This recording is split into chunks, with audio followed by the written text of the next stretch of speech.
I convinced my entire family to skip our uncle's funeral to take revenge on his awful wife, and I don't feel bad about it. I have 2 uncles and 2 aunts from my mom's side. We were always so close to each other, and my cousins are like my siblings. I'm the youngest one of the cousins, and my mom is the youngest of her siblings.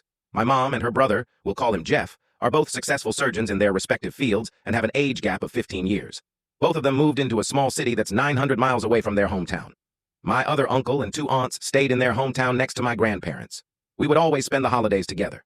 When my grandparents were alive, we used to go to their house in the hometown, and when they passed away, we used to alternate between the city that we live in and our hometown. My Uncle Jeff has 6 kids and has been with his wife, we'll call her the witch, for 40+ years. For some context, my mom and her siblings come from a wealthy background, and the witch's family were barely affording to put food on their plate. The witch has never been nice to us and has taken every chance she got to express how much she hated our families. She used to tell me that she only has respect for my mom because she's a surgeon, and she considered my other 2 aunts not worthy because they were stay-at-home moms. I spent a lot of time growing up with the witch since my dad was in the Navy and my mom had an unpredictable schedule, so the witch would offer to babysit me.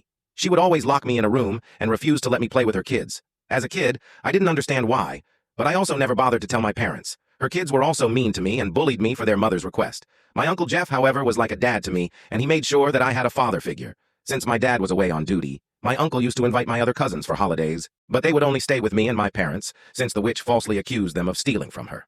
As time went by, we would only see my uncle once a month, even though our houses were next to each other. I used to go to the hospital he works at to be able to see him, and he would always apologize and say that things are complicated in his marriage. My aunt used to drive 900 miles just so she could talk to him for an hour. And every time the witch found out that my aunt saw him, she would lose her shit by telling him that his sister was trash and that she doesn't like her. Eventually, my cousins and aunts stopped coming, and they would just try to call him on the phone to check on him. I also moved overseas and saw him maybe once a year. 2 years ago, my Uncle Jeff had a stroke the witch didn't bother to tell anyone, and my mom found out while doing rounds at the hospital. Comment to be tagged in part 2.